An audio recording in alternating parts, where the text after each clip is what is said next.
57번을 교독합니다. 교독문 57번.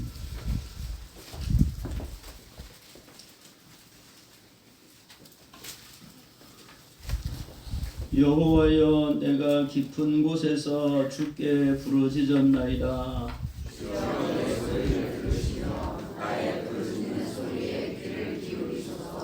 여호와여, 주께서 죄악을 지켜 보실진대 그러나 사유하심이 주께 있음은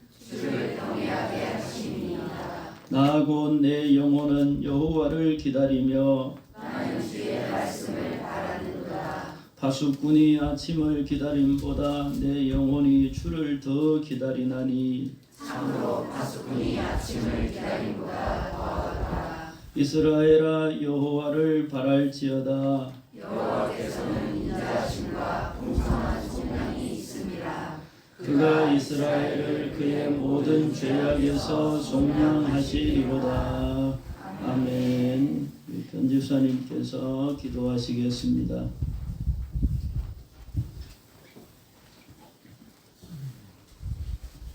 천지 만물을 창조하신 전능하신 하나님 아버지, 예수님을 이 땅에 보내주시어 십자가 부혈로 죄 가운데 있는 우리를 구원해 주시고 지금도 사랑하셔서 주일 예배를 드릴 수 있도록 인도하여 주시는 은혜에 감사드립니다.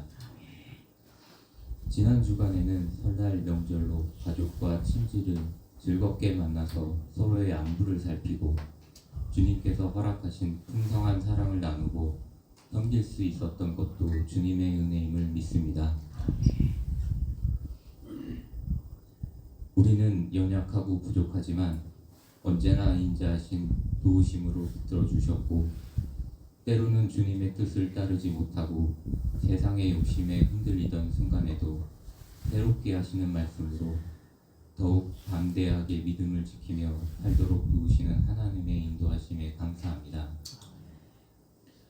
하나님 아버지, 진리와 생명의 말씀으로 우리나라가 바로 설 수 있기를 원합니다. 정치와 경제적으로 매우 혼란한 지경에 있지만 주님을 믿는 자들이 먼저 회개와 기도로 정직하며 의를 구하는 경명의 길로 걷게 하시고 세상을 향하여 복음을 전하는 복된 나라로 세워주시옵기를 원합니다. 하나님 앞에 신실한 심령이 되게 하여 주시고 가정과 일터에도 주님의 은혜와 도우심으로 가득하여 어디에 있든지 주님의 자녀답게 빛을 발하는 성도로 살아가게 하여 주시옵소서. 우리 교회가 주님께서 맡겨주신 복음을 전하며 생명을 살리는 교회의 사명을 잘 감당케 하여 주시고 여러 가지 사정으로 힘든 시간을 보내는 성도들에게는 위로와 회복으로 도와주시옵길 원합니다. 병상에서 치료받고 있는 성도는 건강을 되찾으며 힘든 상황으로 방황하는 성도는 새롭게 하시는 은혜로 일어설 수 있는 소망을 주시옵소서. 복음을 전하는 전도와 선교가 우리의 기쁨이 되기를 원합니다. 말씀을 전하는 현장마다 주님께서 받으시며 함께 하시어 생명을 살리는 사역의 열매를 맺게 하여 주시고 받은 사명을 더욱 힘써 잘 감당할 수 있도록 지켜주시옵소서. 오늘 말씀을 선포하시는 목사님을 위해 기도합니다. 예배 시간에 말씀을 전하시는 우리 목사님께 성령의 충만함과 강건함을 더하여 주시고 그 말씀을 듣는 예배자의 마음도 활짝 열려 우리의 영혼이 생명수를 마시는 것과 같이 더욱 맑아지며 확신하게 하시고 주님께 가까이 나아가는 성령 충만한 예배의 시간이 되게 하여 주시옵소서. 예배를 위해 섬기는 모든 손길들을 축복하여 주시옵소서. 성가대로 섬기는 이들과 안내와 봉사를 담당하는 모든 성도들이 기쁨과 감사의 마음으로 주님께 헌신하게 하시고 그들이 섬김을 통해 예배가 더욱 은혜롭고 이루어질 수 있도록 하여 주시옵소서. 또한 저희가 드리는 찬양과 기도와 헌신을 주님께서 기쁘게 받아주시고 이 모든 것에 오직 주님만이 영광을 받으시길 간구하오며 우리를 사랑하시는 예수 그리스도의 이름으로 간절히 기도드립니다.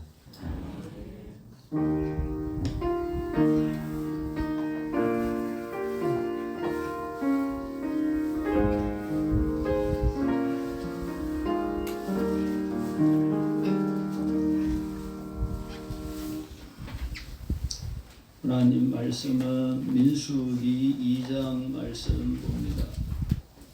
민수기 2장 말씀 1절 2절 말씀을 봉독합니다.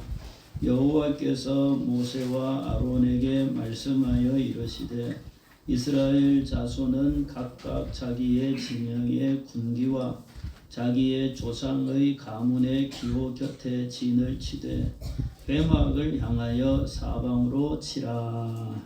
아멘. 성가대에서 찬양합니다.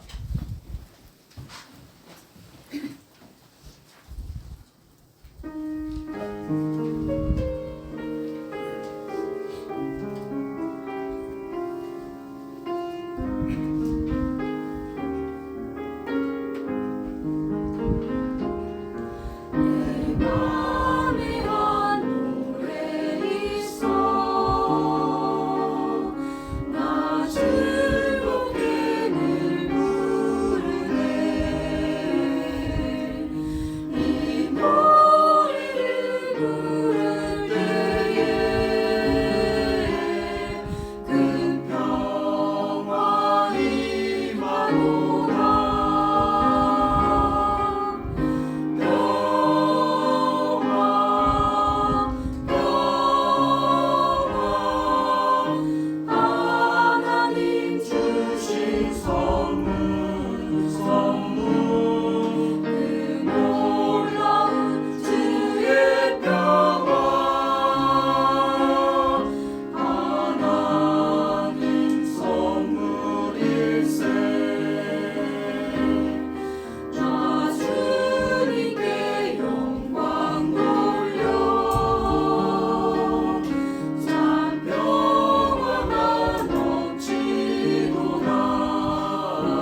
감사합니다. 하나님 앞에 예배할 수 있는 이 시간이 너무 감사하고 또 하나님의 말씀을 듣는 이 시간이 너무 감사한 시간입니다. 정말 이 시간이 평생에 가장 귀한 시간이 되게 하옵소서. 하나님께서 모세에게 말씀하셨듯이 지금 우리에게 말씀하셔서 우리 성도들이 하나님을 알게 하시고 또 하나님의 백성으로 어떻게 살아야 될지를 알게 하옵소서.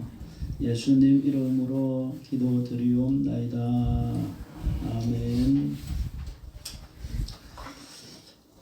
주보에 나눠드린 유인물이 있죠. 이거는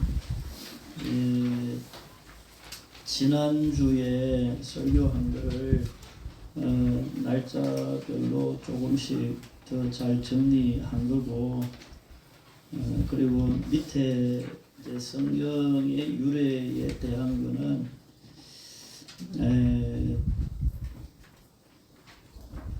자리가 남아서 첨부시켰습니다.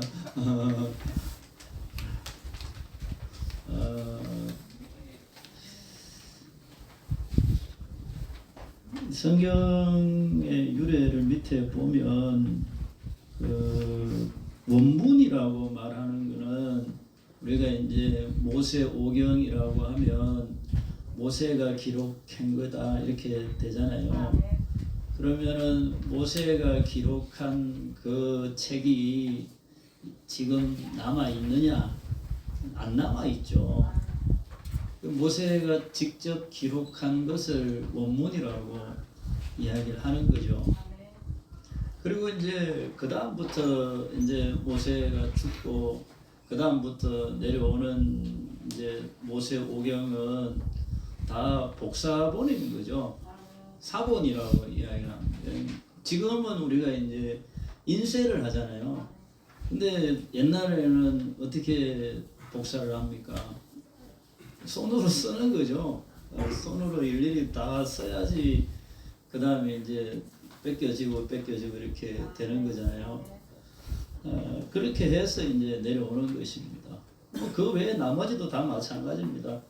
사사기, 룻기, 사무엘, 상하, 열왕기, 상하 이런 책들도 원래 기록되어졌던 그 책은 사실 없는 것이죠.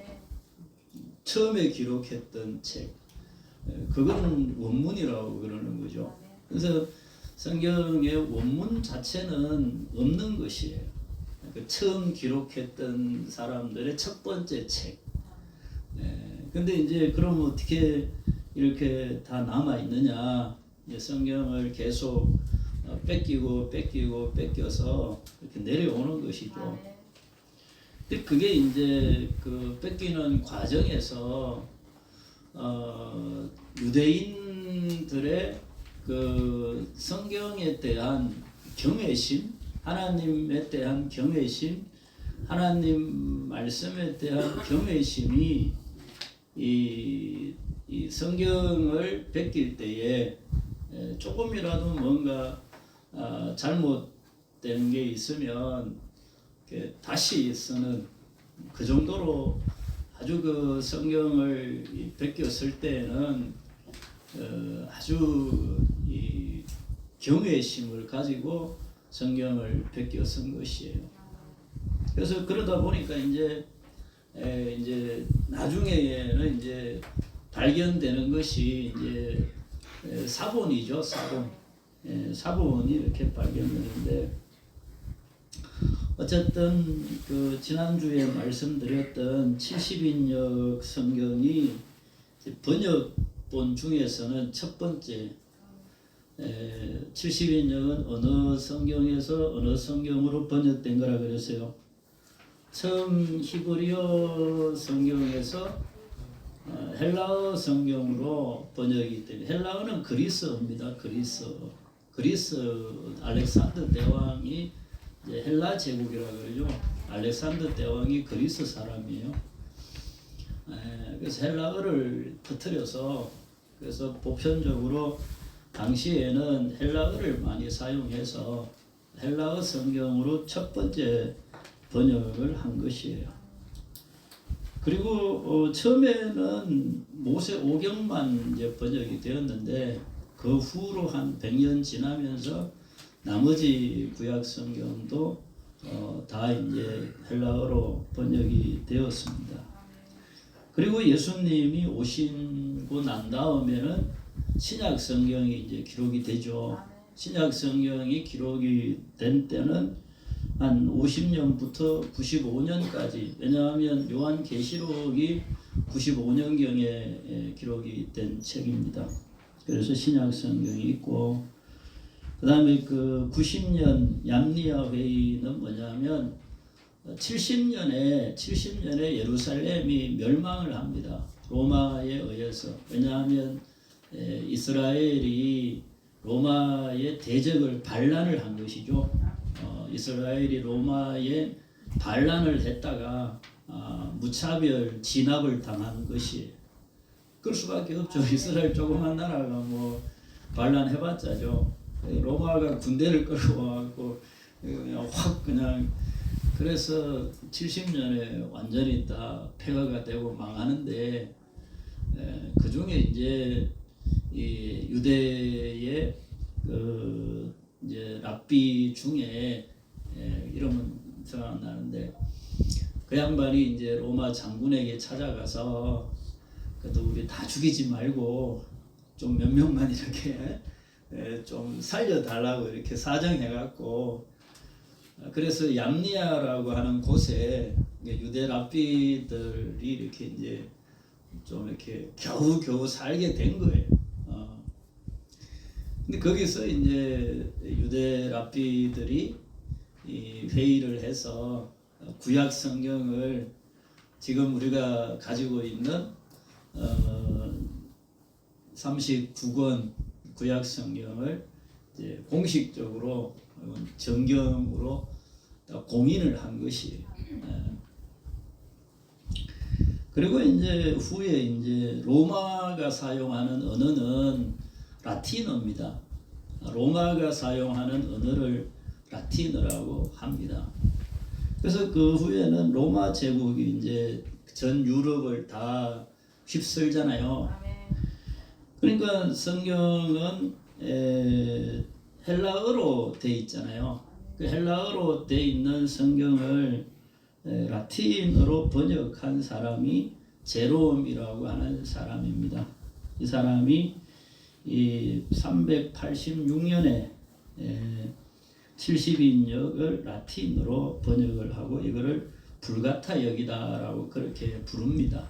이 중세 천년 동안, 중세 기간 동안 카톨릭이죠. 카톨릭이 사용한 성경이 이 라틴어 성경이 되는 것이에요. 라틴어가 이제 로마의 언어인데, 근데 서로마 제국이 476년에 이제 멸망을 하죠. 476년에 멸망을 하는데 누구에게 망하느냐? 게르만족에게 망합니다. 게르만족에게. 그 게르만족은 딱히 문자가 없죠. 문자가 없어요. 그래서 로마 사람들이 듣기에 게르만 사람들이 사용하는 말이 웅얼웅얼거린다라고 하는 뜻에서 게르만이라는 이름을 붙인 거예요. 웅얼웅얼거리는 사람들, 그게 게르만이라는 뜻이에요. 근데 이제 로마가 망하고 나니까 게르만족이 이제 유럽을 차지한 거잖아요. 그러면 말이 통해요, 안 통해요? 왜냐하면 게르만족은 자기들 말이 있는데 성경은 무슨 언어로 쓰여져 있어요? 라틴어로 쓰여져 있잖아요. 그러니까 교회는 이제 카톨릭이잖아요. 교회는 카톨릭인데 이 신부가 예배를 집례할 때는 어떤 말로 집례를 합니까? 라틴어로 집례를 하죠. 근데 거기 모인 사람들은 게르만 사람들이 모여 있죠. 그러면 신부가 라틴어로 집례를 하면 게르만 사람들이 알아들어요, 못 알아들어요? 못 알아듣는 거예요. 그게 중세 시대의 캐톨릭 교회의 모습이에요. 그러니까 주교나 신부가 뭐라고 해도 앉아있는 사람들은 뭐 말인지 모르는 거예요. 그러니까 막 이렇게 면죄부 같은 거 팔아도 몰라요. 그냥 막 팔아도 그게 교회에서 하는 거니까 신부님이 그렇게 하라니까 그런 줄 아는 거예요. 그냥 모르니까. 그러니까 이제 그 중에서 이제 조금 그래도 생각이 있는 사람들이 말이 안 통하니까 이제 이 보여주는 것이죠. 그래서 그 캐톨릭 중세 캐톨릭 교회에 성화가 많은 거예요. 그림 그리고 이 유리가 이제 그 뭐 이렇게 그림 있는 유리 있잖아요. 그 이름 뭐라 그래요? 그거 모자이크 막 돼 있는 거, 스테인드 글라스라 그러나요? 색깔 막 있는 거. 그런 걸 막 이제 그림을 막 그려가지고 이제 보여주기 식으로 이제 보이는 것이죠. 그리고 이제 뭐 그 동상 같은 거 만들고 이렇게 하는 거잖아요. 그런 게 따지고 보면 말을 못 알아들으니까 그러니까 이제 그런 걸 통해서 보여주려고 하는 것이에요.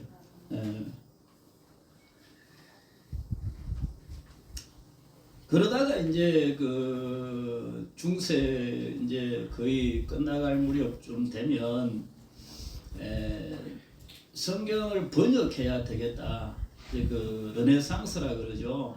이제 인문주의라 그럽니다. 문의 부흥이라 그러고 거기에서 이제 성경 번역을 해야 돼요. 왜냐하면 라틴어 성경을 가지고는 아무도 못 알아듣는 거죠. 그게 설교도 안 되고 교육도 안 되고 그래서 이제 그 인문주의자들 중에서 좀 깨어 있는 사람들이 성경을 번역하기 시작하는 거예요.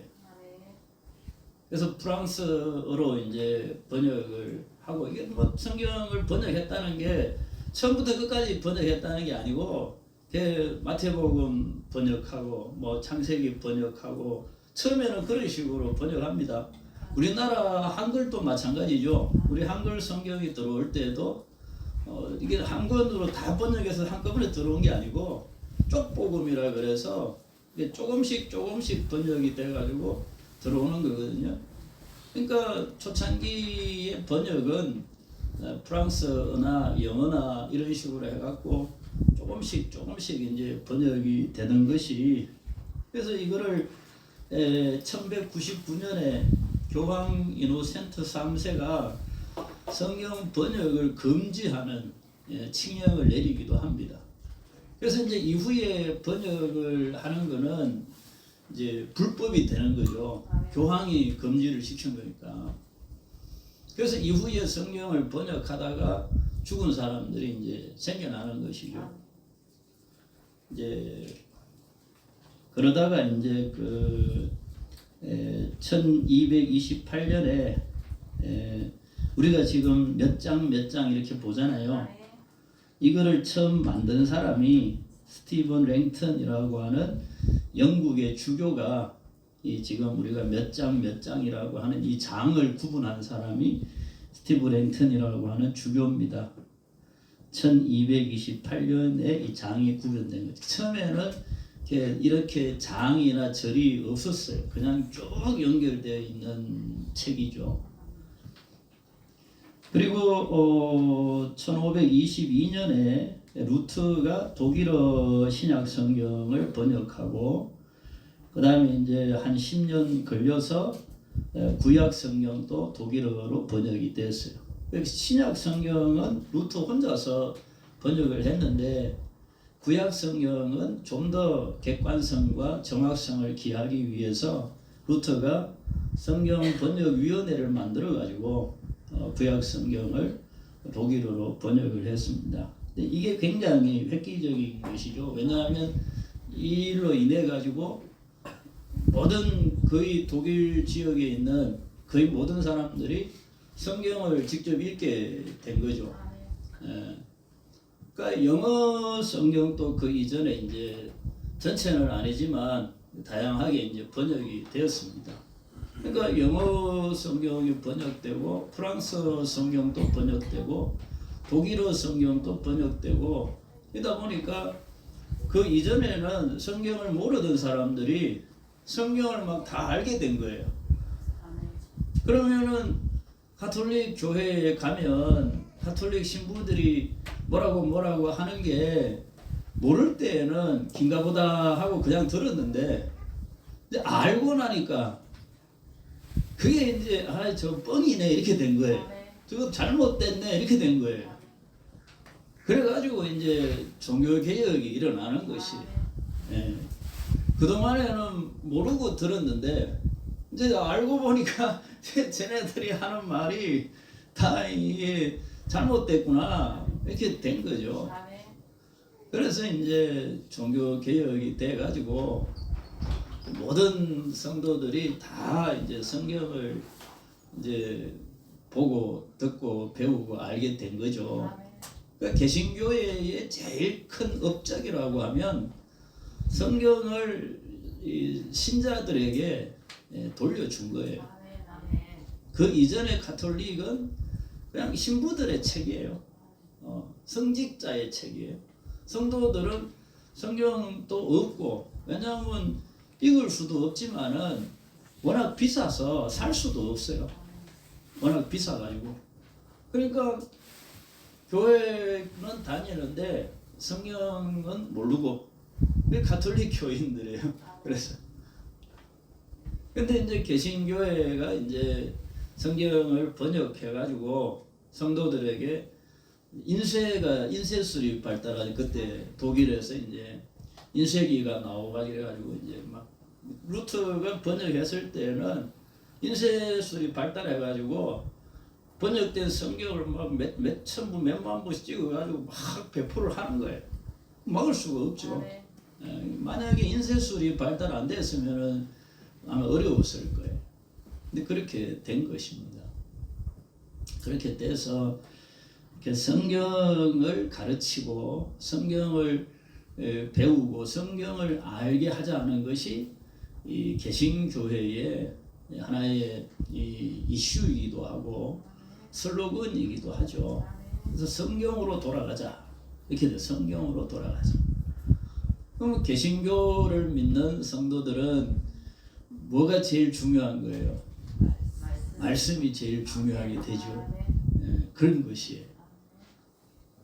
그러니까 가톨릭 교회는 말씀이 중요한 게 아니고 이게 의식이 중요한 거예요.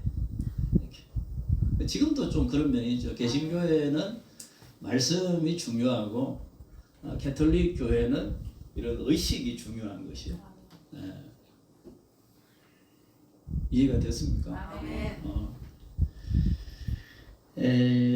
그리고 이제 우리가 지금 절 있죠. 장은 1228년에 이제 생긴 거고 절은 1534년에 프랑스의 개신교도인 로베르 에티엔느라고 하는 사람이 절을 만들어 붙인 것입니다. 그러니까 장과 절은 나중에 생긴 것이에요. 그리고 킹 제임스 왕 1611년에 제임스 왕이 영어 번역본이 중구난방으로 막 이렇게 이제 나오니까 가장 공식력 있는 영어 번역본을 만들자. 여기저기서 막 번역해서 나오는 게 아니라 가장 공신력 있는 영어를 가장 잘 표현할 수 있고 성경을 가장 정확하게 번역할 수 있는 영어 성경을 만들자라고 해서 제임스 왕이 영어 성경 번역 위원회를 만들어 가지고 만들어낸 영어 번역 성경이 킹 제임스 버전이 되는 것이에요. 그게 1611년에 만들어진 것입니다. 성경에 대해서 이 정도로만 이야기하겠어요. 이 정도로만 알아도 여러분들은 훌륭하십니다. 아멘. 또 언제 또 열심히 준비해갖고 사본에 대한 것도 한번 이야기를 한번 해야죠. 사본 성경이 어떤 사본들이 있느냐 이런 것들을.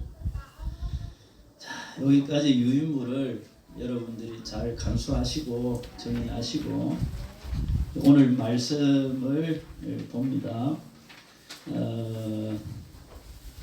지난주에 이제 우리가 1장을 했죠. 1장을 하면서 조금 나누지 못한 말씀을 나누면 민수기가 이제 백성의 숫자를 세는 거잖아요. 인구 조사를 한 것입니다. 인구 조사를 했는데 몇 명이었습니까? 총 60만 3,550명이었죠. 이제 요 인구 조사를 언제 했습니까? 언제 했어요? 둘째 해, 둘째 달, 첫째 날에 했다 이렇게 돼 있죠. 그러니까 2월 1일에 인구 조사를 했습니다. 그러면 인구 조사를 며칠 동안 했을 것 같습니까? 오래 걸렸을 것 같아요? 아니면 금방 했을 것 같아요? 금방 했어요. 왜냐하면 이미 한 번 한 적이 있어요. 이미 한 번 한 적이 있어요. 언제 했냐? 출애굽기 30장을 한번 봅시다. 출애굽기 30장에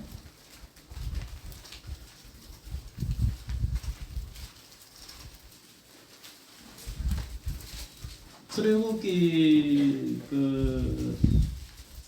30장 11절에 보면은 그 속전에 대한 말씀이 나오죠. 30장 12절에 보면 내가 이스라엘 자손의 수요를 조사할 때에 그렇죠. 수요 조사받은 각 사람은 그들을 계수할 때 자기의 뭘요? 생명의 속전을 드리는 것이에요. 그 생명의 속전을 얼마 드립니까? 성소의 세겔로 13절에 보면 반 세겔을 드리는 거죠.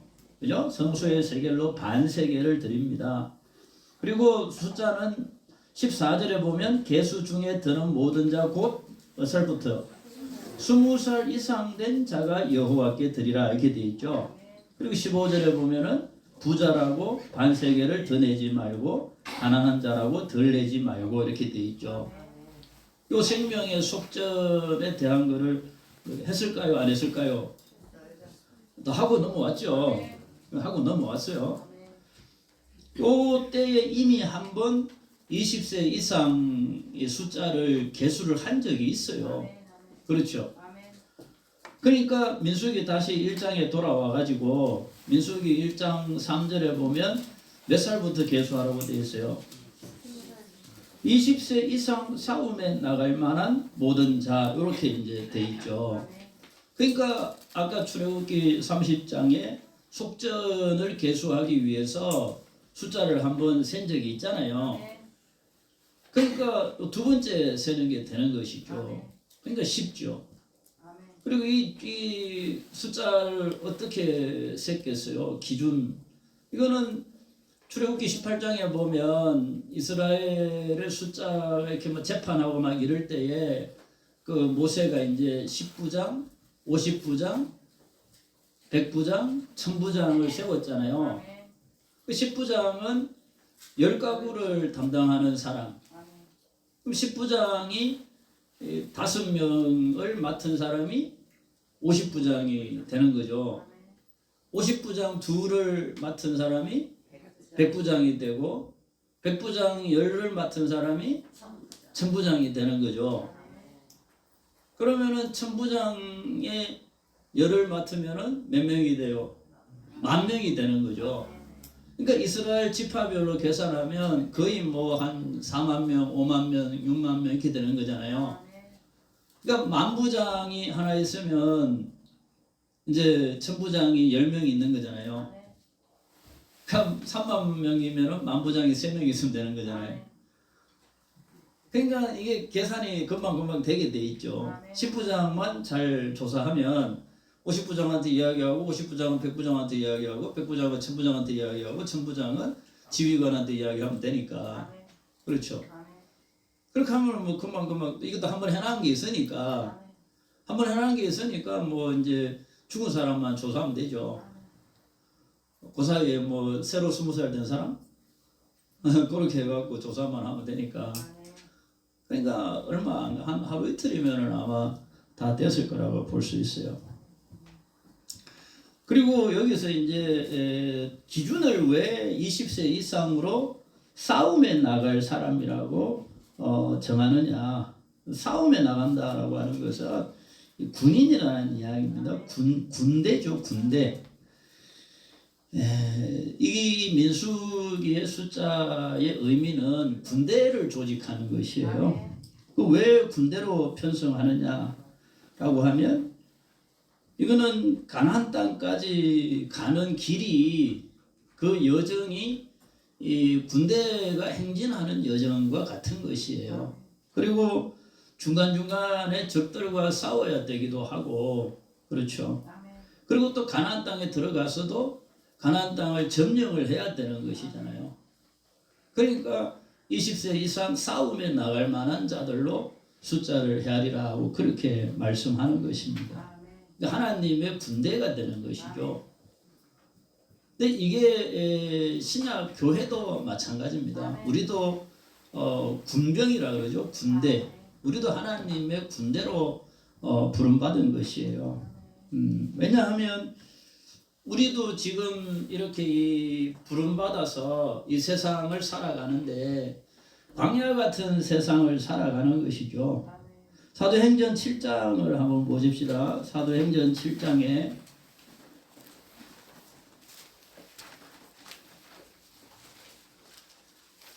사도행전 7장이 이제 스데반의 설교 내용입니다. 스데반의 설교 내용에서 38절을 보면 스데반이 뭐라고 설명하느냐 하면 시내 산에서 말하던 그 천사와 우리 조상들과 함께 어디에 있었어요? 광야 교회에 있었고 이렇게 돼 있잖아요. 광야 교회라고 그렇게 말씀을 합니다. 그러니까 신약에 있어서 스데반이 이 광야에 있던 그 이스라엘을 광야 교회라고 그렇게 표현을 하는 것이에요. 광야 교회다. 그러니까 지금 민수기에 나오는 이 20세 이상 군대의 조직이라고 하는 것은 교회의 모형인 것이에요. 광야 교회인 것이에요. 네. 그래서 우리가 지금 이 세상을 살아가고 있는 것은 군대로서 광야 같은 세상을 행진해 나가는 것입니다. 그 행진해 나갈 때에 여러 가지 시험도 있고 대적도 있고 여러 가지 어려움도 있죠. 근데 이 어려운 여정을 우리가 군인처럼 싸워서 이기고 나가야 되는 것이에요. 아멘. 근데 이제 많은 사람들이 그냥 중간에 죽죠. 못 이기고 중간에 다 쓰러지는 것이 광야에서 쓰러지고 나자빠지는 것이죠. 그러면은 가나안 땅까지 갈 수가 없잖아요. 아멘. 그러니까 우리가 이 광야 같은 세상을 여러 환란도 있고 원수도 있고 대적도 있고 많이 있지만은 우리가 군인 같은 이 전투력 싸움에 나갈 만한 자로서 힘을 가져야 되는 거죠. 아멘. 그래서 싸워서 나가서 이기고 또 이기고 또 이기고 나가야 되는 것이죠. 아멘. 그러니까 여러분들이 지금 현재 어떤 문제에 부딪혀 있든지 간에 지면 안 되는 거예요. 아멘. 그가 뭐가 됐든 간에 아멘. 이기고 또 이기고 계속 이기고 나가야 될 일이지, 우리가 여기서 그런 문제로 넘어지고 쓰러지고 포기하면 광야에서 죽는 겁니다. 아멘.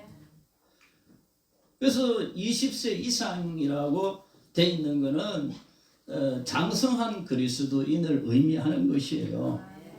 싸움에 나갈 만한 그리스도인. 그래서 여러분들의 신앙의 정도가, 성숙의 정도가 20세 이상 싸움에 나갈 만한 자가 돼야 되는 것이에요. 아멘. 그러니까 처음 믿는 사람은 어린아이라고 이야기하죠. 아멘. 거듭났다 이렇게 표현하는 거잖아요. 아멘. 거듭났다라고 하는 것은 어린아이인 것이에요. 아멘. 근데 어린아이로 처음 시작해갖고 영의 양식인 말씀을 먹고 성장을 하는 것이죠. 아멘. 믿음이 성장하고 성장해서 우리가 그리스도의 장성한 분량까지 20세 이상이 되는 그런 장정이 될 때까지 우리의 신앙이 성장을 해야 되는 것이에요. 아멘. 근데 안타까운 것은 교회는 다니는데 성장을 안 하는 게 문제예요. 교회는 몇 년을 다니는데 성장을 잘 안 해. 계속 어린아이야. 그 어린아이는 뭐가 특징입니까? 어린아이는 자기만 알아달라는 거예요. 나만 보살펴 달라는 거지. 어린아이는 그거예요. 나 위해 달라는 거야.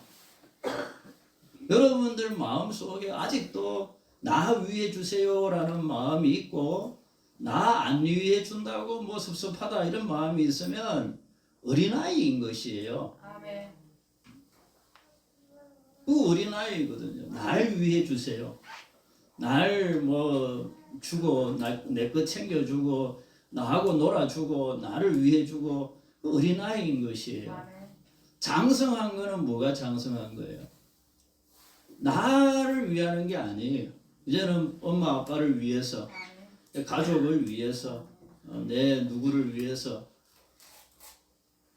청소라도 하고 밥이라도 하고 빨래라도 하고, 그럼 그게 장성한 거잖아요. 아멘. 그러니까 다른 사람을 먼저 생각할 수 있는 마음이 있으면 아멘. 장성한 거예요. 아멘. 그래서 군인들이 국가에 싸우는 것은 뭘 위해 싸우는 겁니까? 국가를 위해서, 더 자세하게는 부모 형제를 위해서. 군인 복무신조에 보면 그렇게 나와 있어요. 군인 복무신조에 보면 그렇게 나와 있습니다. 그러니까 군인이 내가 가고 싶어요, 안 가고 싶어요? 다일이 군인 가고 싶어, 안 가고 싶어?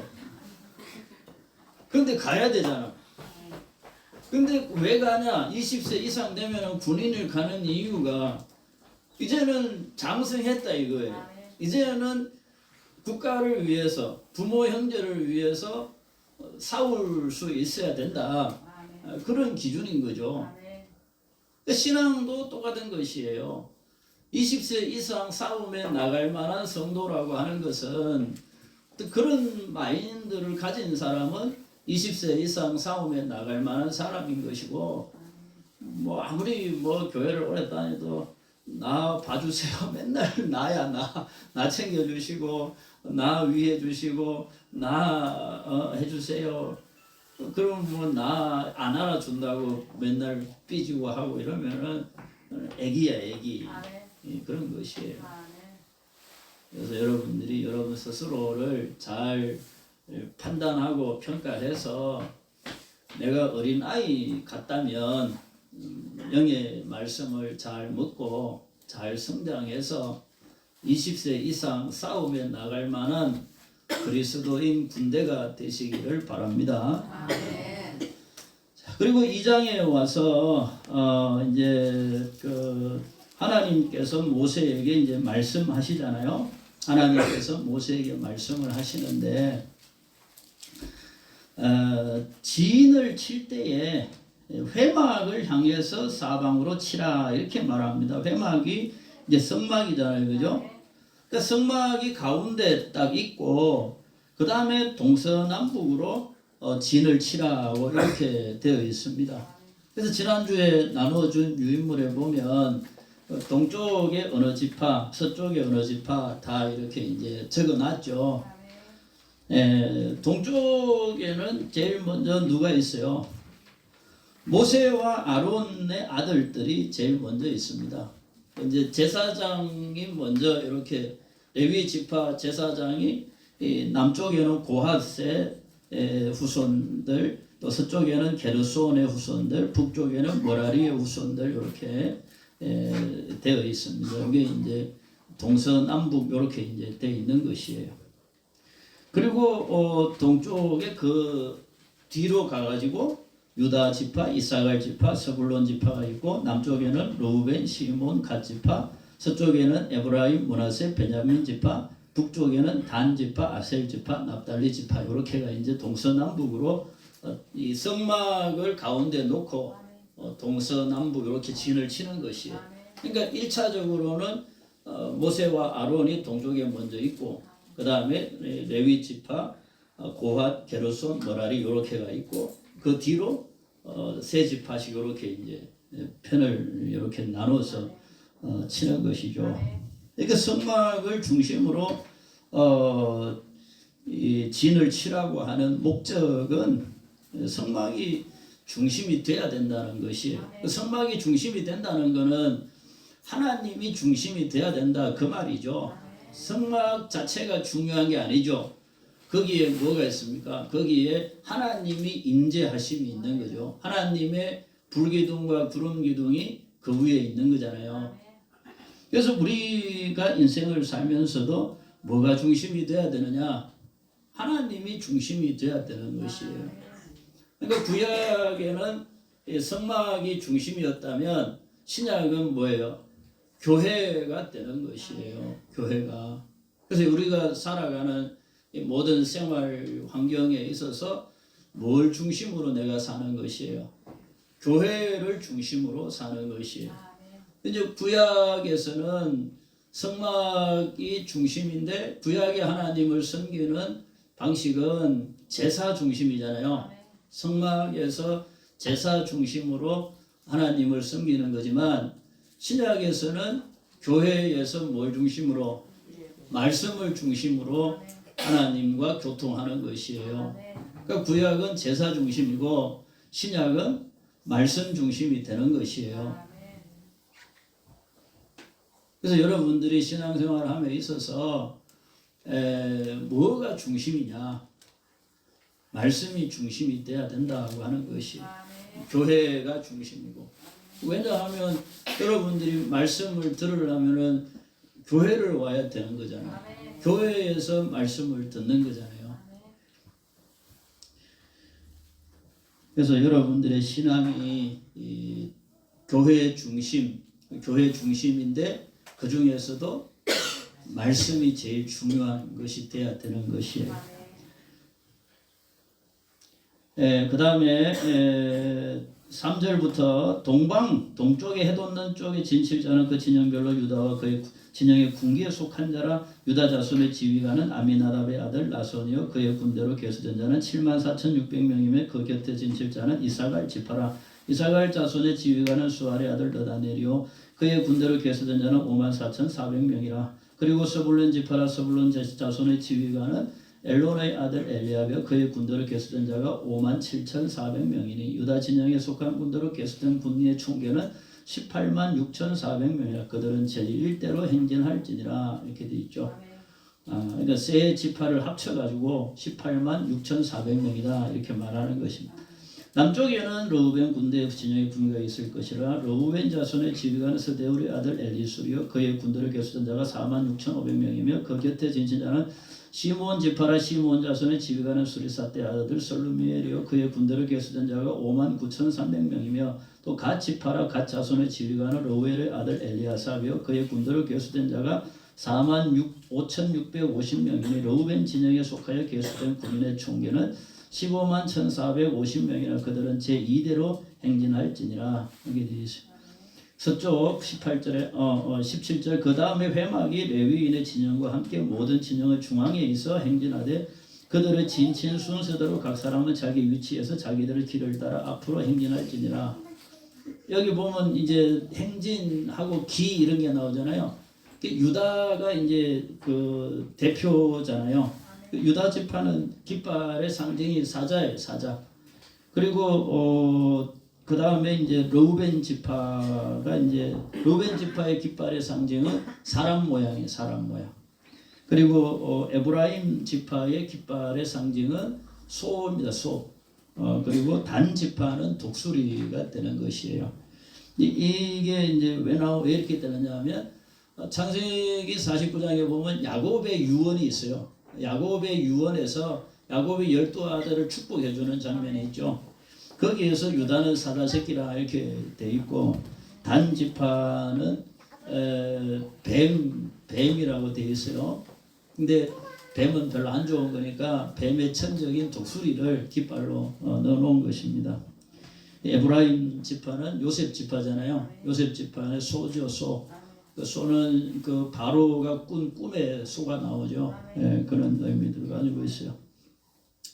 18절 서쪽에는 에브라임의 군대 진영에 군기가 있을 것이라. 에브라임 자손의 지휘관은 암미우스의 아들이 엘리사마요 그의 군대를 계수된 자가 45,000명이며 그 곁에는 므낫세 지파가 있을 것이요 므낫세 자손의 지휘관은 보다술의 아들 가말리엘이요 그의 군대를 계수된 자가 32,200명이며 또 베냐민 지파라. 베냐민 자손의 지휘관은 기드온의 아들 아비단이요 그의 군대로 계수된 자가 35,400명이니 에브라임 진영에 속하여 계수된 군인의 구총계는 108,100명이라. 그들은 제3대로 행진할지니라. 북쪽에는 단 군대 진영의 군기가 있을 것이라. 단 자손의 지휘관은 암미사드의 아들 아이에셀이요 그의 군대로 계수된 자가 62,700명이며 그 곁에 진칠자는 아셀 지파라. 아셀 자손의 지휘관은 그 오그란의 아들 바기엘이요 그의 군대로 계수된 자가 41,500명이며 또 납달리 지파라. 납달리 자손의 지휘관은 에난의 아들 아히라요 그의 군대로 계수된 자가 53,400명이니 단의 진영에 속하여 계수함을 받은 군인의 총계는 157,600명이라. 그들은 길을 따라 후대로 행진할지니라 아시니라. 이상한 이스라엘 자손이 그들의 조상의 가문을 따라 계수된 자는 모든 진영의 군인 곧 계수된 자의 총계는 603,550명이며 레위인은 이스라엘 자손과 함께 계수되지 아니하였으니 여호와께서 모세에게 명령을 받았느니라. 이스라엘 자손이 여호와께서 모세에게 명령하신 대로 다 준행하여 각기 종족과 조상의 가문에 따르며 자기들의 길을 따라 진치기도 하며 행진하기도 하였더라. 아멘. 여기서 우리가 중요한 것은 이제 동서남북 이렇게 위치가 다 있잖아요, 그죠? 위치가 돼서 그래서 우리가 신앙생활을 할 때에도 자기의 소속, 나는 어느 지파 소속이냐, 나는 어느 위치에 있느냐 이게 중요하죠. 중요합니다. 그래서 동쪽에 있어야 되냐, 서쪽에 있어야 되냐, 남쪽에 있어야 되냐, 북쪽에 있어야 되냐. 그리고 나는 단 지파냐, 르우벤 지파냐, 유다 지파냐. 이런 것이 정확하지 않으면 제자리 못 찾아가죠. 내가 북쪽으로 가야 될지 동쪽으로 가야 될지 자리를 못 잡는단 말이에요. 그래서 우리가 신앙생활을 하면서도 우리가 소속이라고 하는 게 중요해요. 내가 어디에 소속되어 있느냐. 여러분 어디 소속입니까? 동문교회 소속이죠. 동문교회는 어디 소속입니까? 원주 지방교회 소속이에요. 원주 지방교회는 어디 소속이에요?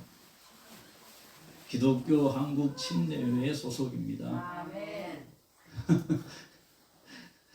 그거를 알아야 돼요. 군대에 가서 그거 모르면 쥐 터집니다. 지금 여러분 그게 처음에 가면 이게 뭐 몇 군단, 몇 사단, 뭐 몇 년대, 몇 대대 이렇게 해갖고 자기 소속이 쫙 나와야 되는데 이등병 처음 가면 거 잘 몰라요.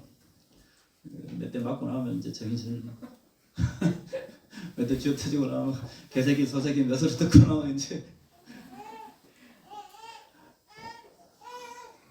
그리고 우리가 그래서 요새는 이렇게 막 교회 안정하고 이렇게 소속 안 되고 교회 다니려는 사람들 그러죠. 별로 안 좋은 마인드예요. 하나님은 정확하기를 원하고 너는 내 백성이다 이렇게 딱 정해야 되는 거지. 그런 것이. 그래서 내 소속이 어디냐, 내 위치가 어디냐, 자기 자리 잘 지키고 신앙생활 잘 해야 돼요. 그리고 지휘관이 누군지도 잘 알아야 되죠. 보면은 유다 지파의 지휘관이 누구냐, 지휘관들이 다 이름이 다 나오죠. 단 지파는 누가 지휘관이고, 그러니까 그거는 내가 속해 있는 우리 지파의 우두머리, 우리 지파의 우두머리가 누구냐 이거 이제 아는 것이잖아요. 그 애들 자라면서도 뭐 가르치는 거, 아빠 이름 뭐야, 엄마 이름 뭐야 가르치잖아요. 지 엄마 아빠 이름도 모르면 뭐 어때, 그죠? 여러분들은 동문교회 소속이고 동문교회 담임 목사님은 그 정도는 알고 교회 다녀야 되는 거죠. 나는 어느 교회에 어느 목사님이 우리 담임 목사님이다 이렇게 그 정도는 알고 교회를 다녀야 되는 것이. 그리고 레위 지파는 여기서도 계수에 들지 않죠. 1장 마지막에도 레위 지파는 계수에 넣지 않고 2장 마지막에도 레위 지파는 계수에 넣지 않죠. 그래서 레위 지파는 계수에 넣는 게 아니에요. 그래서 여러분들이 혹시 놀러 가고 할 때에 목사님 보고 회비 내라 그러면 안 돼요. 레위 지파는 숫자에서 빼는 거예요.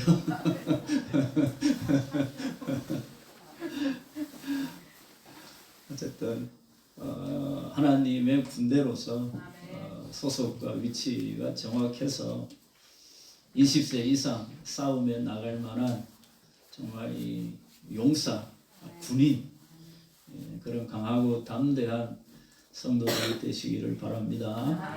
기도하십시다.